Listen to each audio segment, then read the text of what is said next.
জঙ্গল সলিমপুর এটি বিদেশি কোনো জায়গা নয় অন্য কোনো রাষ্ট্রের ছিটমহল। বন্দর নগরী চট্টগ্রামের মূল শহর থেকে সেখানে যেতে সময় লাগে সর্বোচ্চ 15 থেকে 20 মিনিট।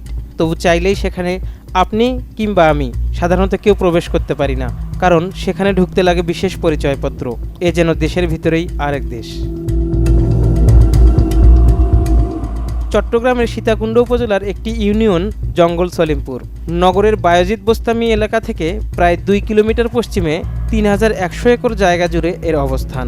সম্প্রতি এই দুর্গম এলাকায় অস্ত্র উদ্ধার অভিযান গিয়ে এক র্যাব কর্মকর্তার মর্মান্তিক মৃত্যুর পর জঙ্গল সলিমপুর নতুন করে দেশ জুড়ে আলোচনায় আসে। এই ঘটনায় প্রমাণ করে এলাকাটা কত ভয়ঙ্কর ও দুর্ভেদ্য। মূল শহরের এতটা কাছে হওয়া সত্ত্বেও জায়গাটি কিভাবে সন্ত্রাসীদের এমন নিরাপদ অভয়ারণ্য হয়ে উঠল, আর কেনই বা এখানে অভিযান পরিচালনা করা এত কঠিন। পাহাড় কেটে গড়ে তোলা এই জনপদে প্রায় 20 থেকে 25 হাজার বাড়ি রয়েছে। সেখানে অন্তত 1 থেকে 1.5 লাখ মানুষের বসবাস, যাদের বেশিরভাগই দেশের বিভিন্ন প্রান্ত থেকে এসে এখানে জড়ো হয়েছেন। ছিন্নমূল এসব মানুষ বাইরের চেয়ে অনেক কম খরচে এখানে থাকতে পারেন। তাই সিএনজি চালক, ভ্যান চালক কিংবা ট্রাক চালক সহ নিম্ন আয়ের পেশাজীবীদের কাছে স্থানটি বেশ জনপ্রিয়। তবে অবাক করা বিষয় হলো, সাধারণ মানুষের আড়ালে জায়গাটি সবচেয়ে বেশি পছন্দ অপরাধীদের কাছে। পুলিশ, জেলা প্রশাসন, র্যাব এবং স্থানীয় সাংবাদিক ও বাসিন্দাদের সাথে কথা বলে এমন ভয়ঙ্কর তথ্যই উঠে এসেছে।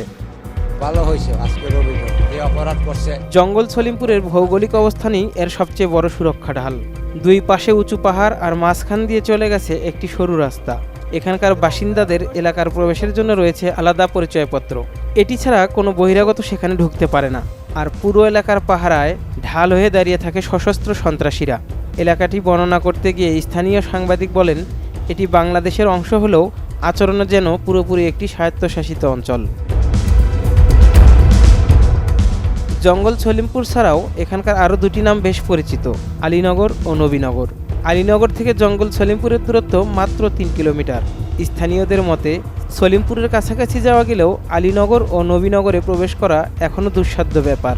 সেখানে যাতায়াতের একমাত্র বাহন সিএনজি অটোরিকশা, যেগুলোর সামনের গ্লাসে লাগানো থাকে বিশেষ স্টিকার।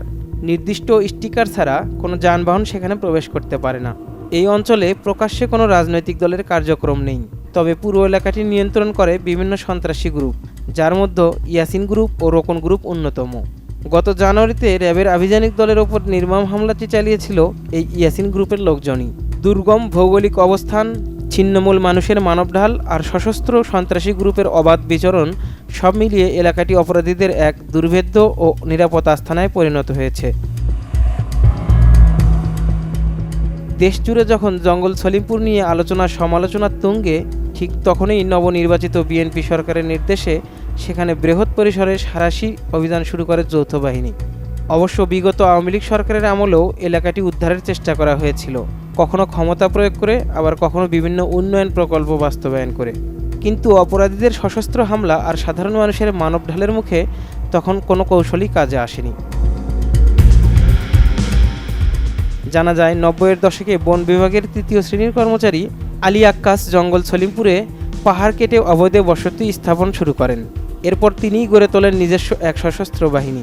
তারই ধারাবাহিকতায় আজ কয়েক দশক পরেও জঙ্গল সলিমপুর থেকে আলীনগর পর্যন্ত পুরো এলাকার চেকপোস্টে পাহারায় দাঁড়িয়ে থাকে সেই নিজস্ব বাহিনী তথা চিহ্নিত সন্ত্রাসীরা।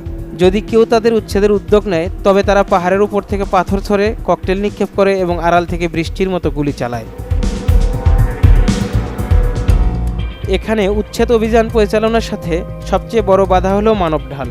প্রশাসন উচ্ছেদ অভিযানে গেলে সাধারণ মানুষই এসে সন্ত্রাসীদের পাশে দাঁড়ায়, কারণ তারা মনে করে অভিযান সফল হলে তাদের মাথা গোজার এই শেষ ঠিকানাও আর থাকবে না।